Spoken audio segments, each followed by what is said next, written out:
DirecTV's top content executive is this week's co-host, and Fox's Joe Davis is the big get.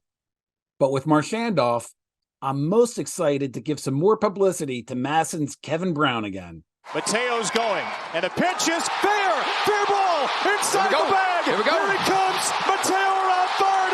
He is going to score. This game is tied. Adam Frazier comes through. Come on now, Frage. You thought for a second if Mateo could get in motion and somehow Frazier get a ball down the line or in the gap, there was a chance.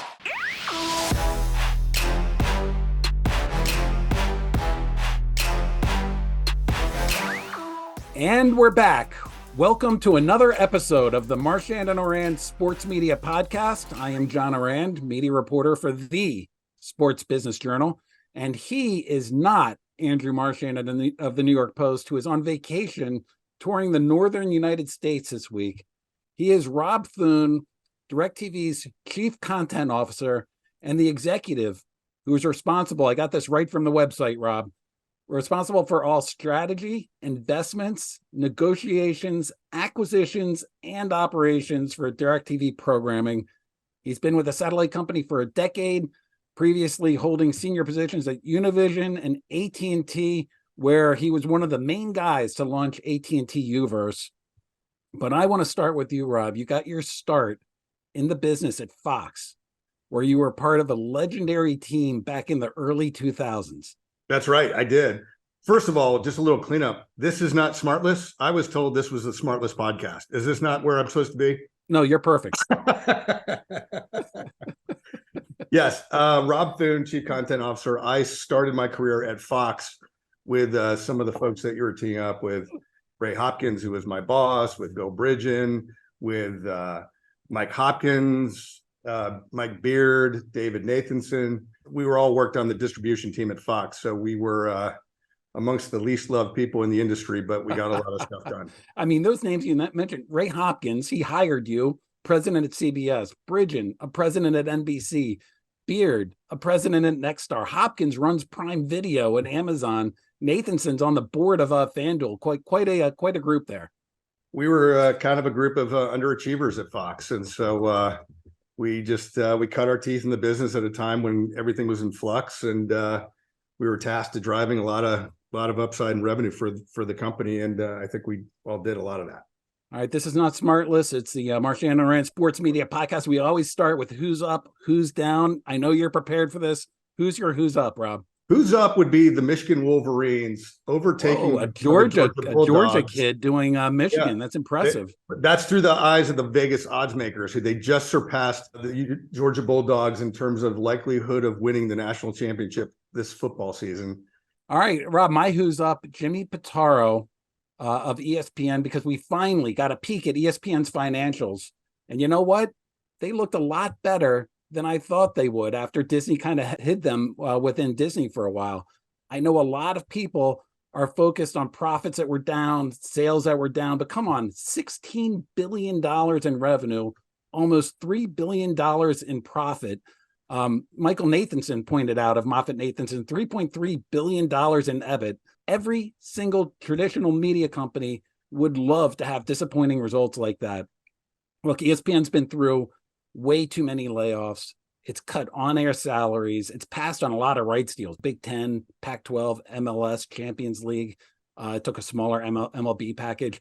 The free spending days of ESPN are over. There are changes that are coming. That's not good news for small to medium-sized leagues. But these results show ESPN still is a driver at Disney, and it's still a serious company. Who's down, Rob? Who's down are the MLB home teams during the League Championship Series. They went 4-9 as of today. We have one more game left tonight. In the ALCS, not one home team win. 0-7. And the NL side of the house was looking pretty good, going 4-4 for the first 4 games. Not so great in the last 2, going 0-2. And tonight is a pivotal game that if the home Phillies lose, then both of the underdogs came through and took the series to go into the World Series. You started at Fox with Hopkins and Bridgen and Nathanson, all this gambling talk. I feel like I'm back there in the early 2000s, Rob. These are just stats. They're not gambling in any way. These are just the facts, sir. My who's down, Alex Morello. He is the owner of the Arizona Coyotes. And earlier this month, after Bally Sports Arizona closed shop, Morello signed a deal with Scripps Sports for over-the-air broadcast, going to be available on one of the broadcaster's digital channels, channel 15.2, I believe. And here's the problem. One of the biggest distributors in Arizona doesn't carry that channel, doesn't carry any of the broadcaster's digital channels. And as luck would have it, we have that distributor, DirecTV's top content executive, on the pod this week to explain further. While the team is talking about going back to the future and getting a broadcast deal, well, to kill a cliche, this isn't your father's broadcast deal. This is a deal that possibly, I think, will hurt distribution for the team. It's going to take us into topic one. Rob, what's going on in Arizona, man? It's hard to know what's going on in the RSN business altogether. In Arizona, Bally Sports shut it down. And we had the Suns go to broadcast in gray. And now you've got the D-backs sitting with baseball right now. So it's not clear where those rights are going to go. But as it sits right now, baseball appears to be looking to pull back the rights as they come free and then work with distributors like us to distribute the games as a sub-channel to MLB Network. And we like that model. We like the league-driven model because it keeps customers who currently or prior to the changes who receive the games to continue to receive those games. The problem with broadcasters, a bunch of problems, but first, let's just start with the team territories themselves and the broadcast footprints themselves. Team territories do not align perfectly with broadcast territories. And so if any broadcaster straddles two teams' territories, they can't light up the station signal unless the league steps in and allows them to distribute the signal in an area or the games in an area that they didn't have before. And so there'll be a little bit of fighting if that were to occur with the team's footprint is being stepped upon. Baseball, hockey, basketball, they'd all have to referee with the incumbent teams where those team territories now are. And as it sits right now, those aren't congruent. And then you think about the technology. So the territories themselves are very vast. And you'd have to have a syndication of every single broadcast station within that team territory to distribute the games where they were before. And there are white areas where the teams straddle or territories with another team, or where there is no syndicated station that doesn't want to step into the fray. And so there are going to be customers who are going to be left out in the cold who used to get the games, who will not have an opportunity to get them because broadcast can't deliver it to all those teams. And then if you look at what's happening now, specifically what you called out with the Coyotes, the station that it's going to go upon is on a sub-channel. And our technology, unfortunately, getting a little wonky here on this, but we don't carry all these sub-channels, these multicast channels of broadcast stations. We carry the primary feeds where you see all the network programming of the particular station itself, but we don't carry the sub-channels that are typically a weather channel, a traffic channel, a local news channel. And that's where these stations are looking to potentially plug these games into as overflow because they have network programming already occupying the primary signals. And for us, our mousetrap of satellite was not built to accommodate all the sub-channels across the country. We have a tough time delivering all the primary signals across the country, let alone sub-channels. So we'd have to launch several new satellites in order to pull that off, and we're just not going to go there. So that's a problem. And in Arizona, we don't have an elegant solution for delivery of the Coyotes if they're going to be delivered on a sub-channel of a broadcaster. So this is a trend that has been happening since the RSNs have been having some problems. I know in Las Vegas, the Golden Knights did a similar deal. In Phoenix, the Suns did a similar deal. What you're saying, does it apply to all these deals, or is it just unique to the Coyotes because that's one of the digital sub-channels? Well, it could be a hybrid. So what I mean by that is they're starting out with the Coyotes as a sub-channel in Phoenix proper.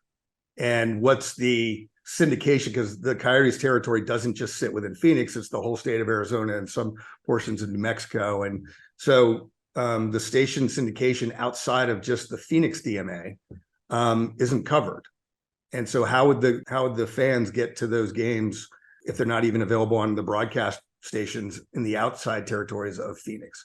And then when you get into Phoenix itself, that's on a multicast channel. We don't have the ability to accommodate that. So they're going to be left out in the cold.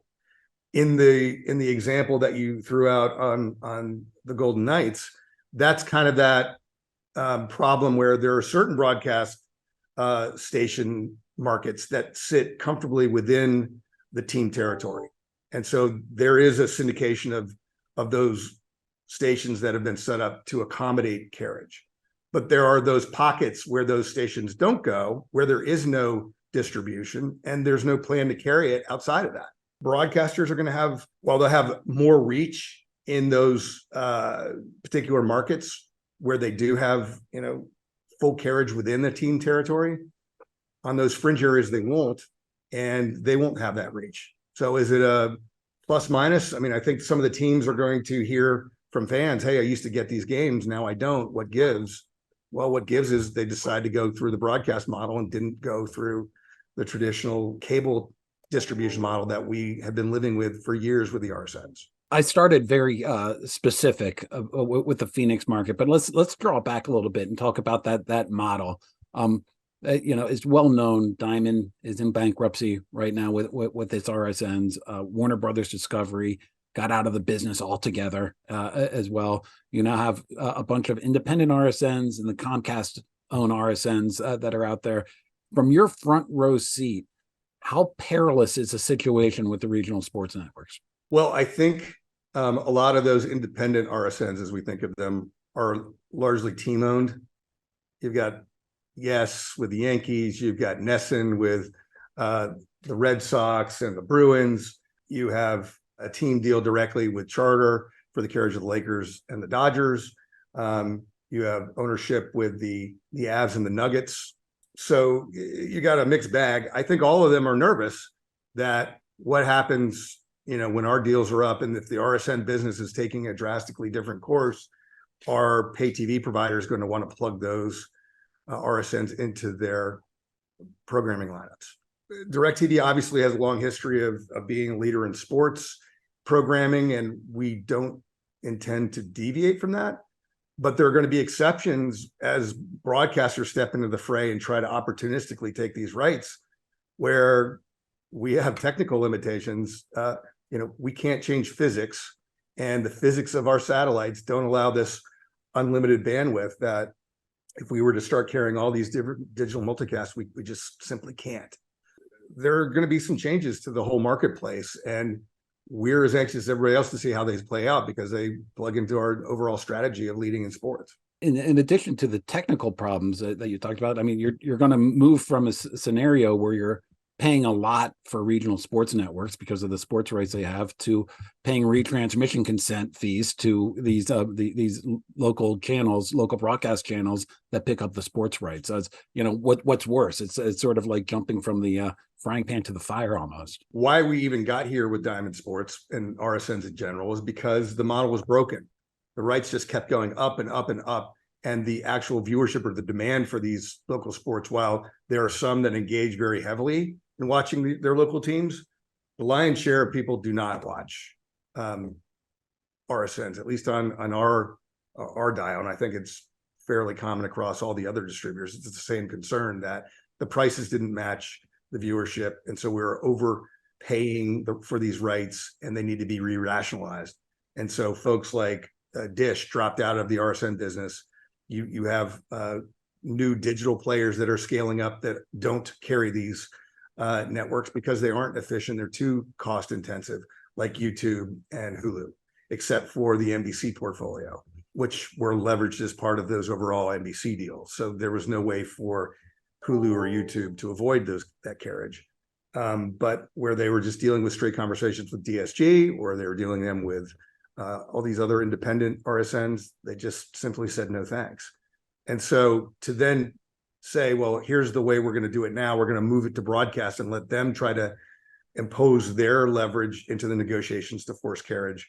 I think we're going to see a replay of this down the road because the broadcast stations are also too expensive.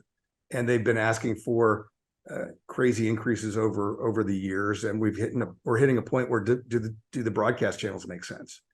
And we saw this movie already. Sinclair broadcaster who owned DSG wasn't able to use their leverage to put the RSNs into the Dish deal, which then started to unravel the whole business model. I think we're going to see more broadcast fights if the broadcasters are going to try to assume these rights and then impose them upon us. We had a pretty lengthy fight with Nexstar this summer. We're off with two station groups, White Knight and Mission. It's over a year now that we haven't carried the stations of those particular companies that are owned by Nexstar. You have Dish, who is currently off with Hearst, Cox, White Knight, and Mission.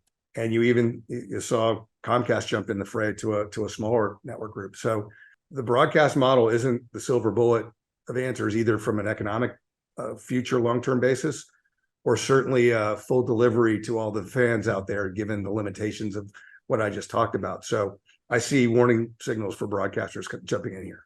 You know what deal fascinated me the most this past year is Major League Baseball taking back the rights in San Diego for the Padres and in Phoenix for the Diamondbacks. And then they had to come to distributors like you in order to try to set up a new channel to carry those. How did those talks go, and why did you agree to that? Well, it sort of went to what I was saying earlier, that we do want to continue to carry local sports where it makes sense. And we worked a deal with them where we would continue to carry them and distribute them where we originally did. There are no pockets where customers weren't going to get access to it. But there's a recognition that the rights have to be modulated and fixed to some degree. And so we stepped in and said, look, we'll be a distributor for you and ensure that we get the games to our customers and that we will pay you for those rights. We're still waiting for the rebates from Diamond to make those payments for those two particular teams. But, we support local sports if we can figure out the model to be adjusted in a way where the demand matches the economics. And currently, where we have to over distribute to customers who don't even subscribe to the packages that have the RSNs, and that's part of our problem. The NBA, its new season coming up this week. The NHL already did that. Have you been in talk with those leagues about potentially taking back the same type of rights, using the same formula that baseball's done? We've been in discussions with all three leagues, and we're supportive of a league-driven distribution model where we pay the existing rights or something consistent with what we paid for each team. Now, granted, the RSNs were one price for the various teams. If it was a one, two, or three team RSN, or in certain cases, maybe 4-team RSN. So you have to figure out how the pie is split up. But for us, it's not the rate itself, it's where the minimum penetration requirements of these deals go. And we're saying they need to be adjusted downward to meet the packages where they reside, which is, for us, Choice on DirecTV. And I think you've seen in the marketplace. Just to interrupt you for a quick second, Choice would be what? A sports tier? It's a beyond expanded basic, right? Correct. We have, I guess it'd be analogous to like a digital basic for cable, where our expanded basic, we have a package called Select, what we've grandfathered. Our entry level package is Entertainment, which is most analogous to expanded basic for cable. And then our next tier up is Choice, and that's where the RSNs go. And so Charter's in the marketplace now pushing their package, which is called Select Plus, and that's where they're putting their own RSNs, and that's where they're intending to put other sports properties. And I think in their deal with ESPN and Disney, that is where ESPN Plus is going to be plugged in. So they're building that tier up, and I assume they need something like ESPN Plus as a driver to get that up into the 50 to 60% range to make it more viable for the teams on a local basis to have these RSN costs be housed upon. Do you have a formula where it's like, we'll pay you like 80% your rights or whatever the percentage is, or is it on a case-by-case basis? They're all unique. The conversations are all different. We look at the formula of here's what we pay, and this is where we currently carry you, and it needs to be cut to where we currently have distribution for Choice. So there's a percentage haircut there, and that's the formula that we look. So you can apply whatever mathematical gymnastics you want around sort of that, but whatever that pool of dollars is, that's haircut down to what choice penetration actually is. That's the pool of dollars we're looking to divvy up amongst the teams. Rob, in terms of like you handle programming negotiations with everyone, all the different network groups. You listed all the fights that you've been having with some of the local broadcasters. In terms of your priorities and sort of where the biggest fires are, where are the local sports rights? Where does that fit in? It's certainly a big area of emphasis for us, and we're very anxious to see where this all goes because it's very unclear. We're sitting here today and we're having conversations with the NBA because they're not sure what's going to happen with Diamond, and so what contingencies have to be in place if the rug gets pulled out from underneath the teams and they go back to the NBA. Can we be the conduit to distribute the teams in the same fashion as we do today? And the answer is we're working on that. What that deal ultimately looks like, we'd have to then figure out, and it has to go into that same kind of mathematical equation that we have to pay less for the local rights and have it match the demand of the package that they currently reside in. But sure, I mean, where the local rights go, it keeps me up at night as to what we need to do and where that, and not knowing what the answer is going to be is as fluid as it is.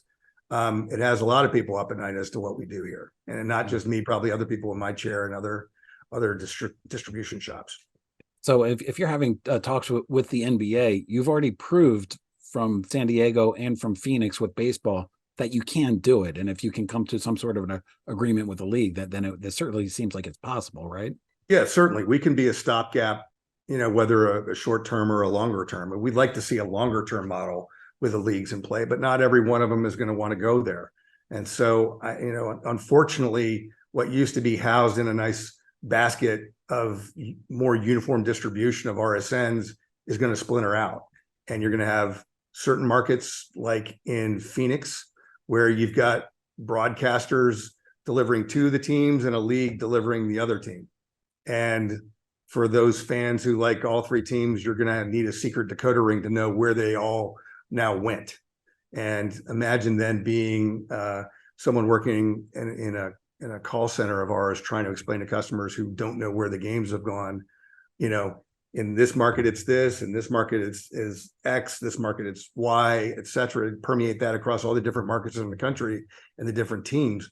That's a hard thing to communicate to customers, and it's not going to be clean or tidy in any way. Yeah, I'm thinking about that Phoenix example and trying to explain to my father that it's on channel 15.2 and having him try to get at that. But one of the reasons I was so eager to have you on this pod is because you have been a part of a lot of these, every negotiation really for the past decade going on DirecTV. So when we write about sort of the battles, like the Charter Disney battle, like that, you're in the middle of that with DirecTV. So when it comes to doing a deal with, say, a Disney or a Fox or an NBC, of course it comes down to money at the end. But what else are you looking at? Like when you go into those negotiations, what's sort of on your priority list? Yeah, I mean, the starting point is economics, like you point out. And unfortunately, the economics seem to keep going up and up. And that's driven us into the problem of the declining pay TV business because the entry-level price of our packages are too high for customers. And they've decided to sort of tap out of pay TV and look to cobble together their own experiences. And it's unfortunate that we're at this place, but that's where we are.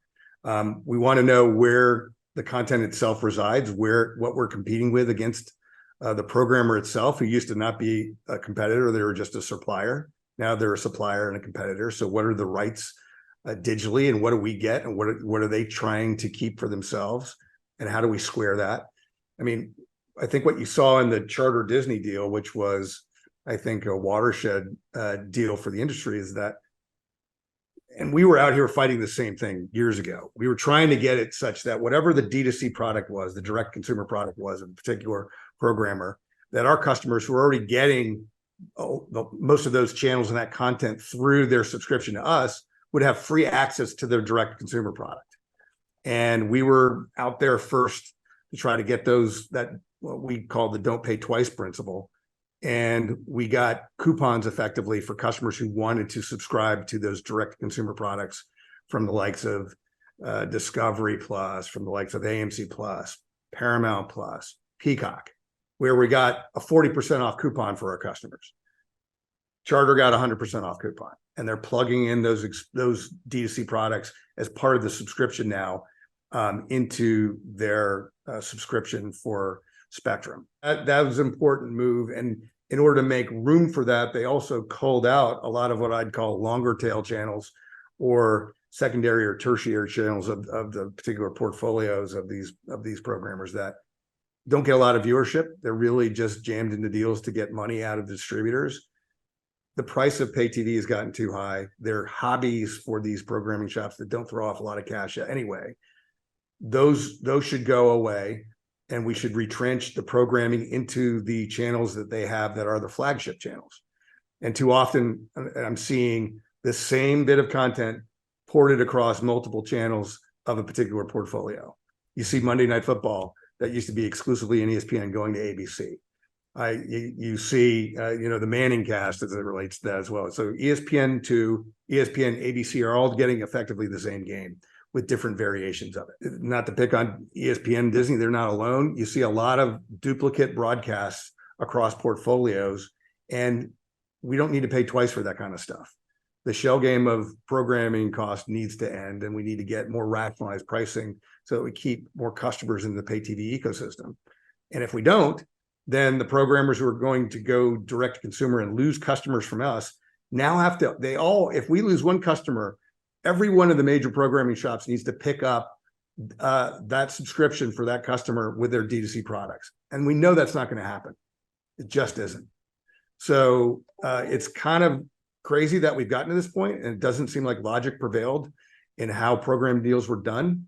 But here we are, and now we have to try to re-rationalize this. And I think the Charter Disney deal was a good first step in towards reconstituting how these deals are done in a way that are most advantageous for customers. You did kind of answer it, but I want to ask sort of an obvious question, which is like, how is this going to help you at DirecTV? Is this going to, in your opinion, going to stem cord cutting? Okay, your DirecTV, do you call it cord cutting? What do you call it? We do. Yeah, maybe it's a misnomer, but yeah, we think of it as cord cutting or churn, really. I guess there you go. Yeah, think of it as churn. We don't like that. Churn is not a good thing. And so if we can come to the table in a renewal, like you asked, what are the important things? I don't think I fully answered your question, but there's a myriad of different things. If we can provide subscriptions to D2C products that they didn't have previously, that's value add that we can get back to customers to then say, please stay with us because we're trying to give you more value than what you had previously with us. Do you have a number internally where you think the pay TV universe is going to sort of level out at? Look, we've seen all kinds of different reports. I think you see ranges between 40 and 60% as being sort of the bottom.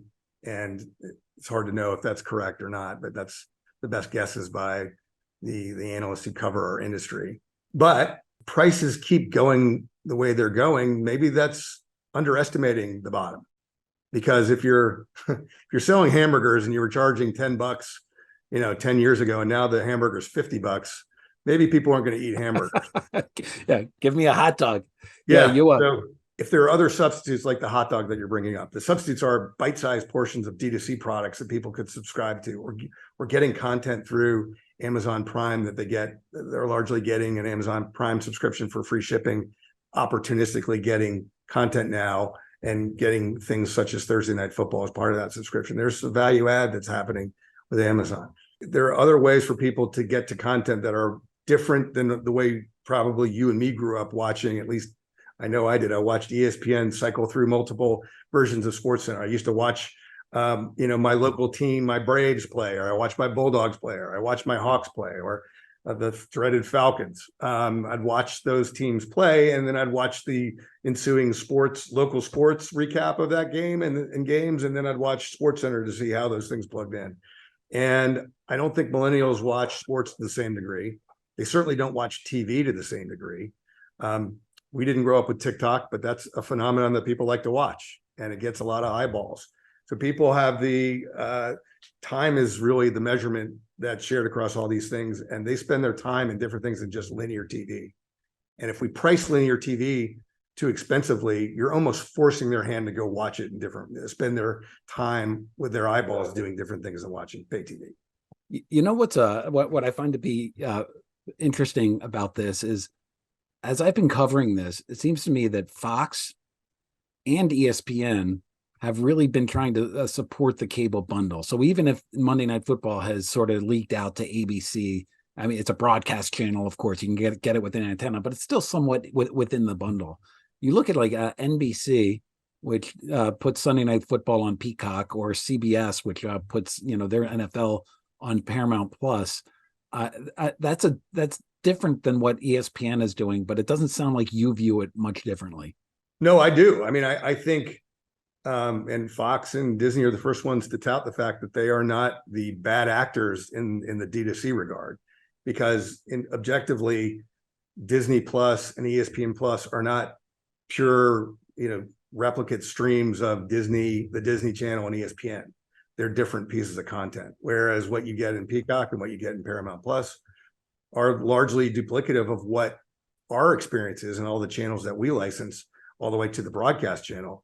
The one thing that they do, maybe that's even worse though, is they take certain pieces of exclusive content to put into those D2C experiences, and then are further driving people away from pay TV to go subscribe to those particular experiences. There's going to be a wild card game in Peacock that won't be available on pay TV. That's not a good thing.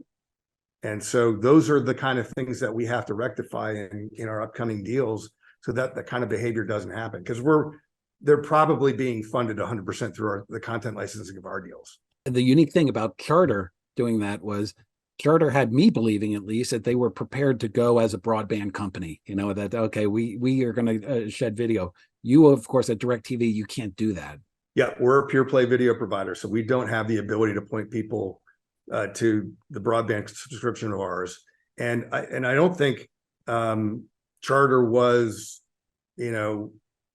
playing a game. I really do believe that they were at the point of indifference where they probably make just as much, if not more money, for a customer who's just a broadband customer versus a broadband and video. I think broadband's been subsidizing video for years, and they kind of hit the point of, it doesn't make sense anymore for video to be subsidized for broadband. We'll cut the cord and let you guys all then fight for yourselves to see who's going to get to your direct consumer subscription. And so I don't think it was a bluff. I think it was very real.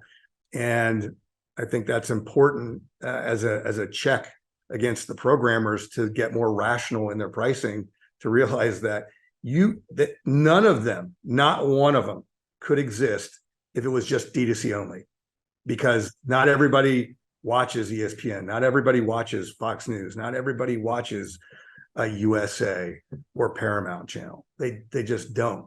But through our subscriptions, we pay for every single one of those customers who has in their package those particular channels.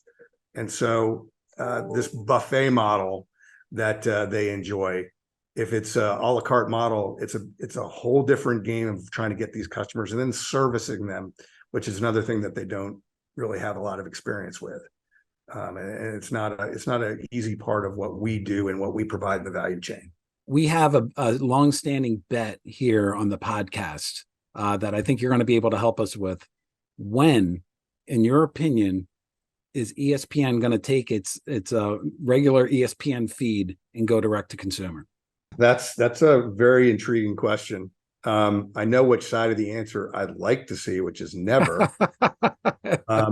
But in fairness to ESPN too, I think they have to be very judicious about that move, because if ESPN is fulsomely available on a direct consumer basis, to the exact subsidization point that I made earlier, why do we have to plug in ESPN to our packages and have our customers bear a very expensive price tag for ESPN when we can just point them to ESPN Plus or ESPN or whatever they're going to call it? ESPN Flagship, I guess, is what I've heard out there. Just point them to ESPN Flagship and they can go get their subscription there, and we can lower our prices. So I think that's why they haven't done it as of now. They have to think through what are the pros and cons of that. Probably have to get a bunch of deals done to lock down those rights and distribution with the distributors in a way that they have certainty around the carriage of ESPN. But if they go do it in advance of certain renewals with the bigger distributors, they may find themselves without that distribution for that very reason. There's no reason for, if 20% of the universe watches ESPN, I'm just making a number up. Why does the other 80% have to pay for it? That's been the argument of what, pay TV product is. You have to pay for every single channel on the dial. And if customers can opportunistically pick onesie, twosie, threesies, I don't know why we would sort of continue with that same licensing model. And by the way, that's exactly where we have to have those conversations with those that more fulsomely put their products, their linear products and broadcast products into their direct consumer products. It doesn't make sense for us to license them in the same fashion then if that's their longer term strategy. That's why the business has been so good for sports. A proverbial little old lady down the street is helping to pay for my Orioles addiction, right? That's right. That's right. So final question. You and I were on a panel session last week in Los Angeles at LA Sports Council, where I asked you if it felt weird for DirecTV for the first time since 1994 not having NFL Sunday Ticket available, and you had a great answer on stage. You want me to repeat that answer? Well, I guess the answer was, well, we're $1 billion richer for not doing that deal. And it's not to be flipped, and it's not to sort of degrade the NFL and their Sunday Ticket product. It's a fantastic product, and it helped drive our business for many years. But where we sit in our product life cycle, it didn't make sense because we lost $1 billion a year. And so perpetuating that sort of loss leader products that we weren't going to do anymore. We were very data driven when we entered into those negotiations, or frankly, we didn't even enter into negotiations. The only thing that we were looking for Sunday Ticket was continuance within our commercial customer base. And that ultimately we figured that out with the deal with EverPass, that the NFL has an ownership stake in EverPass. You've got YouTube TV, who's in a different product life cycle. They're looking to still grow. And if that's a vehicle to help them grow, then it makes more sense for them to do it. But for us, it didn't make any sense at all anymore. A group called Antenna pegged the number of YouTube TV subscribers for Sunday Ticket at 1.3 million. What should we all make of that number?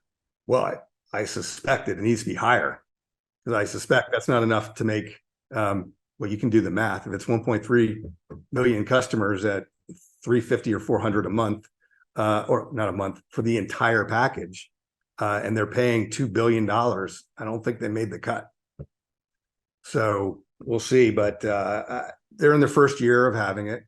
They're going to do everything they can to scale it. They've used other partners outside of just YouTube TV with their own sister sort of company of YouTube, the bigger company, frankly.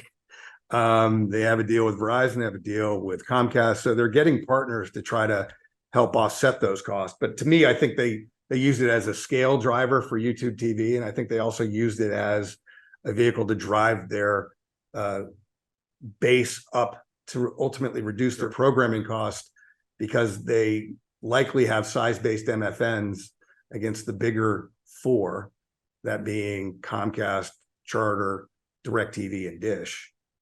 They're trying to get to cross the Dish total subscriber number to then presumably trip up some size-based MFN so they enjoy better rates from the various programmers that they have deals with. I don't know. I don't have transparency into any of their deal making, but that would be my hypothesis as part of the reason why they did that. And so I'm not sure what that has done to drive the ultimate YouTube numbers up, but if they can cross the Dish sub number, then that presumably gets them into a better pricing place with various programmers in their deals. All right, I lied. One final question. You brought up the MFNs. Why haven't you used an MFN on ESPN or Disney yet, considering what their deal with Charter? Is it just a factor of that comes up? I can't get into the confidential nature of our deals, but we will wait and see what comes out of that. Rob, you can be a co-host on the Marchand and Ourand Sports Media Podcast any week. Thanks a ton, man. You got it. Thanks, John. Appreciate the time. I want to welcome in Fox's voice of the MLB, Joe Davis. The World Series starts later this week. We know the Rangers will be in it. We don't know, as of this taping, whether they're going to be facing the Phillies or the Diamondbacks, but I do know a lot of MLB and Fox executives that are pulling for a train trip down to Philly instead of a flight to Phoenix. Joe's been with Fox for 9 years. I love talking to you. You're a guy that's replaced Vin Scully with the Dodgers, replaced Joe Buck on Fox's MLB. Joe, thank you very much for joining us. Yeah, of course, John. Always good to talk to you too. So last night, as we're taping this, you called Game 7 in Houston. Where are you right now? Back home in Los Angeles. So I figured, the series went 7 games, and my wife was like, "Cool, honey. I know this is what you've always dreamt of. Also, I'm going to kill you." So as soon as I could get home, I did. I took the first flight out this morning. Oh, that's great. We had you on this pod a year ago, and you were talking about, the first time that you were going to do a World Series. This second time around, are there still the same kind of nerves, or is this something that you've already done before? How are you sort of like in terms of your preparation for this? I think there are still the same kind of nerves, and I really think there always will be, as long as I'm lucky enough to do this. You get into a stadium where there's 40,000 people going crazy right as you come on the air, and that it's the marquee event in the sport. Yeah, I think there's going to be nerves, and I think that's healthy. Like, as long as you channel them the right way, I think that's healthy to feel that, and I love feeling it. I think probably no different than a player feels getting up to a big game where you got one shot in the best game to be at your best, and that's part of what makes it special. You recall last World Series as you were preparing for it. What surprised you? What was a little bit different from calling the final series of a baseball season? What was interesting, John, was, I talk about the nerves and the nervous energy and everything, and I think that comes with any broadcast. But what I found was that doing the entire postseason for the first time, where it used to just be the division series for me, but going division series into championship series, right into World Series, while I had like the nervous energy coming on the air that I'm always going to have, it didn't feel too big, I think, because it was just the next big game in a month full of them with the same. I know that World Series game, one of the World Series, is a bigger deal than the rest of them, but it didn't need to feel that way. It just felt like the next big game in a month full of them with the same partner and the same crew and the same game on the field. And I think that was a good thing that I'm sure I'll feel again this year. We're talking World Series baseball crowds, so they're all rabid in their own way. But last year, like that Philly crowd in the Philly market, it just seems different. It feels different. Do you feel that in the booth?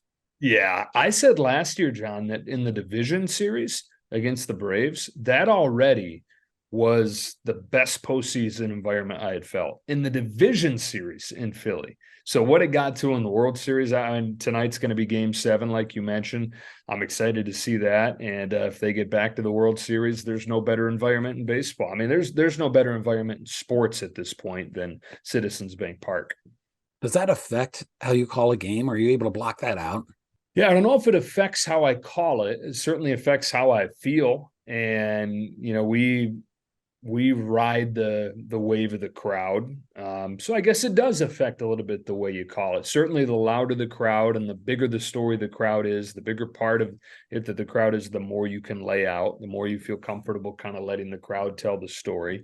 But as far as like my actual, the X's and O's of calling the game probably isn't affected by it. It's more just how you feel when you're doing it. This season, the Baseball instituted the pitch clock. It brought its average length of game down considerably, and there's much more action on the field.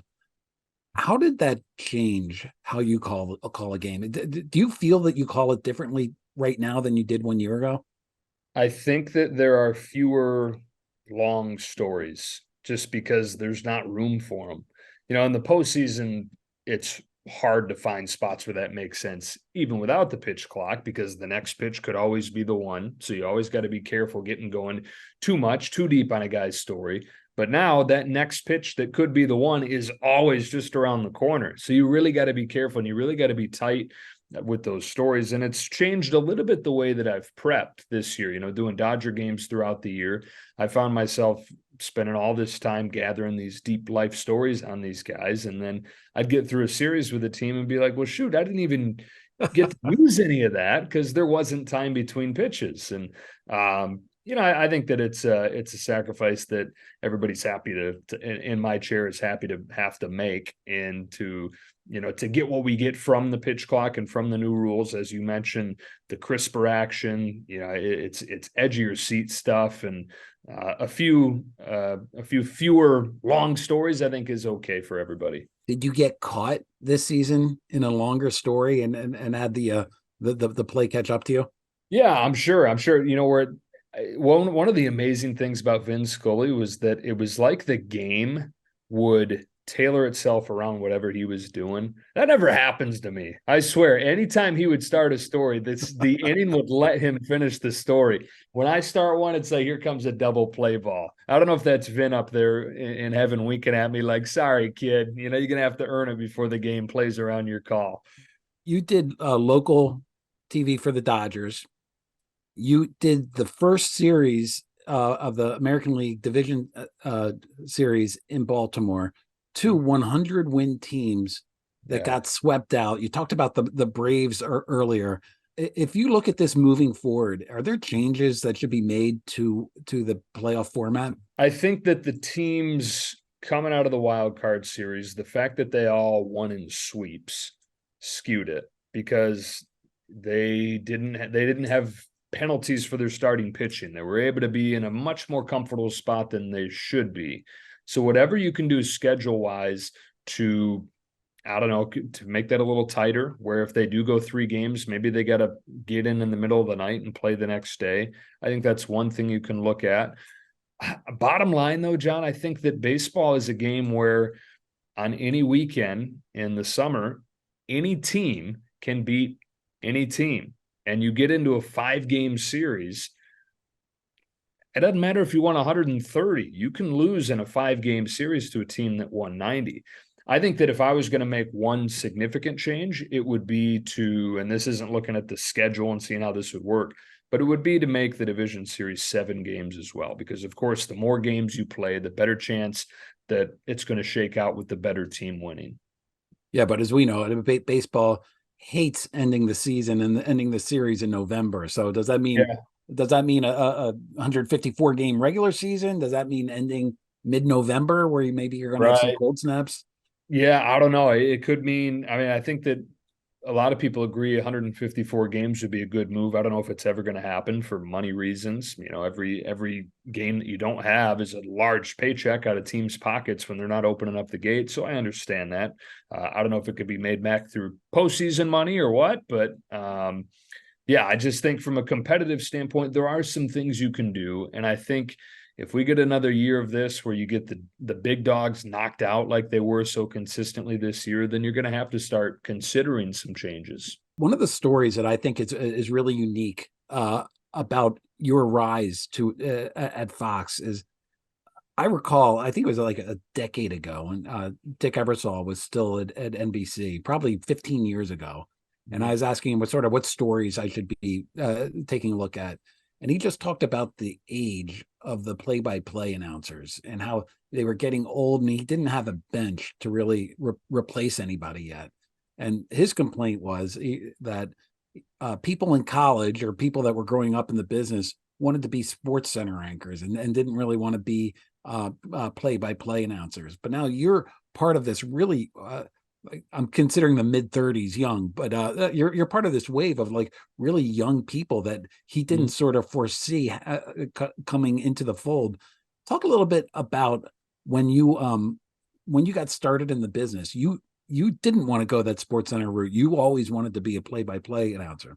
Yeah, as long as you start talking about I want to be this or that when I grow up, I knew I wanted to do exactly this, and I couldn't tell you exactly why that is, but I just remember from an early age paying close attention to the guys calling the games, and something about trying to capture the big moments. I've always kind of been a crowd junkie, an environment junkie, and the way that the announcers got to channel that and play into that a little bit, it was just something that I always looked at and said, how cool would it be to be the guy in the biggest games, getting to be, in those biggest crowds, calling those moments. And I never really did look at, I have done a little bit of studio stuff and local TV and things like that, filling in along my path where I was doing play-by-play jobs. And I just don't like the studio because it's the opposite from being in the cauldron of 40,000 fans. You're in a sterile environment where it's dead quiet, and it's just not the same for me. Sounds like your wife would rather have you in the studio, Joe. Yeah, you may be right. You could just sit there quietly. Don't give her any ideas. So give me your origin story. How did you get started in the biz? It goes back to knowing that it's what I wanted to do. I played Division III college football, and the recruiting pitch from the place where I decided to go was that I could announce the basketball games right away. So that was my first real chance, and I went to Beloit College and did everything I could there. Wasn't a broadcasting school at all. In fact, my freshman orientation leader was a physics professor. And when we sat down and had our first meeting and I told him what I wanted to do, he said, and he had this top hat on. He's a world-class trumpet player. He said, I have no idea what that is. And I'm thinking, what have I done? I've actually gone to a place where nobody knows what a play-by-play announcer is. And it was that kind of place where it was not a broadcasting school, but what it was a place where anything you wanted to do, you could find people that would help you create those opportunities. So I want to be in the perfect place at Beloit where I created radio shows and local TV shows and got all the games on the air, and that kind of launched me into getting jobs faster than I probably had any business getting right out of college, and put me on a track that I've been so lucky to be on. Was he wearing a top hat at the time? In the meeting, yeah, top hat. I'm just trying to paint the picture for you how far away from sports jock, sports announcer guy that this could be.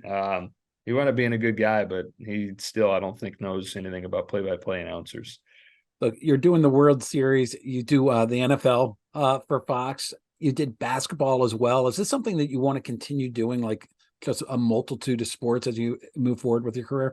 Yeah, I think I'm at a place now where it's pretty much just football and baseball. And that leaves the winter for family time, which is important. I think, I admire the guys that do every single day all year, the Kenny Alberts of the world, who seem like every day are having a game in a different sport. I think that's awesome. But for me, I think it's important to be good the rest of the time, the stuff I am doing, to have that time to reload the tank and to get some balance and to be able to step away from it all. So, man, if I could keep doing exactly what I'm doing right now for as long as I want, I'd be a very happy man, John.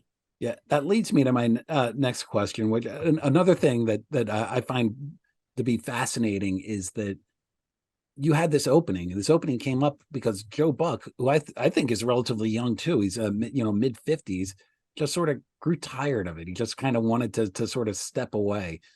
Is that something that you like? That's still a while away. You're on your second series, I know, but is that something that you consider, or that you want to take steps to make sure it doesn't necessarily happen? It's a good question. I always thought with Joe, because Joe for years had been saying to me, like, hey, I'm not going to do this that long. And, you never believed him, did you? Right. How could you? Yeah. And I've said to him, like, how could you think that anybody would step away from it? I don't know. Hard to say. Who knows what life's going to look like in 5, 10, 50 years, however, I don't know. I at this point, I'm just trying to do as good a job at it as I can. So they ask me back next year. Like I'm still trying to prove myself that I deserve this crazy opportunity that they've given me. So I'm so far leaning in that direction. I definitely haven't thought about if I'm going to get to a point where I've had enough. What's more difficult? Is it replacing Vin or replacing Buck? Joe would, I'm sure, kick my tail if I said replacing Joe, and that replacing Vin, the greatest ever to do it in 67 years of being the Dodgers announcer. That's probably the taller hill to climb. I mean, I think Joe is the greatest guy of this generation, and he's my favorite guy growing up and everything. So that's not taking anything from Joe, and he knows that. But Vin's, a legend, and 67 years doing the job. But with both those, John, I didn't look at it as replacing them, because I think it would be tough and impossible to replace either one of those guys. Vin for 67 years, the greatest ever to do it. Joe, the voice of this sport for, a quarter century at this point. Like, as long as I can remember watching games, that's going to make Joe feel old. I hope he listens. As long as I can remember listening to World Series games, it's his voice. You can't replace guys like that, because if you go in there thinking, okay, I'm going to replace them, I think that the tendency is going to be to try to be them and try to copy things that made them them. And you can take things from them, and you'd be stupid not to learn from them. But to get caught up in trying to replace them, I've tried to avoid that. I know you're taking this month and you're focused on baseball. How difficult is it though when you're doing baseball, then you have to do football a couple of days later? Do you have to prepare differently because of that? Yeah, it's not hard, the act of calling one game and then calling the other. It's more just like a workload thing. Like, September becomes the busiest for me when we have some Thursday Fox Major League games. So I've got a lot of times Dodgers Monday, Tuesday, Wednesday, Fox baseball Thursday, fly to football Friday, meetings Friday, Saturday, NFL games Sunday. Bouncing from one thing to the other and the act of calling the game is not an issue, but just finding time to make sure you're fully prepared. Whereas, when in a normal stretch, you're fully devoted to getting ready for your NFL game, or you're fully devoted to getting ready like I am now for the World Series. So when you got the three of them that stacks up at the same time, it definitely creates a little challenge when you're budgeting out the calendar. So I know for the American League Championship Series, you were bouncing in between Dallas and Houston. Yeah. But you endeared yourself to my heart when you explained to Smoltz that what is a Texas chop? What was that? The Texas chop? I don't even remember that. Oh yeah, it was a Baltimore chop. The Baltimore chop thing. Yeah. Yeah, I don't know. Like, John, how many baseball games you've been to in your life? I guarantee you've talked about the Baltimore chop at least 500 times. The Texas chop. I'm pretty sure if you go down to the barbecue restaurant on level 6, you can find a Texas chop. But that guy hit is not a Texas chop. I mean, Smoltz knows more baseball than I know for certain. He's forgotten more baseball than I know, but come on, man. Yeah, geez. Hey, Joe, thank you very much. Sorry Marchand wasn't here to pepper you with some questions, but I appreciate you coming on as the big get going into the World Series. Of course, John. Anytime. Tell Andrew I'm bummed that he's not on here, and next time he better be. It was a much nicer conversation. No tough questions. It was pretty easy. Hey, don't say that, man. Hey, thank you very much, Joe. Okay, John. Well, our thank you to Joe Davis, who was kind enough to join us a day after calling Game 7 and a couple days before he starts the World Series. Andrew Marchand, he is right now touring the northern United States. I got a text from him from a Minnesota Wild hockey game and a Minnesota Vikings football game. So he's having some fun. He'll be back next week. As always, please like and subscribe to this. Leave a comment if you can. Want to give a couple thanks to Chris Mason, the master of the board, responsible for all the drops that come in.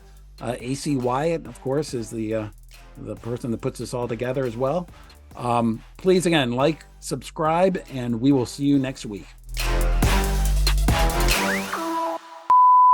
In terms of the issues that you deal with, where does local rights fall into that?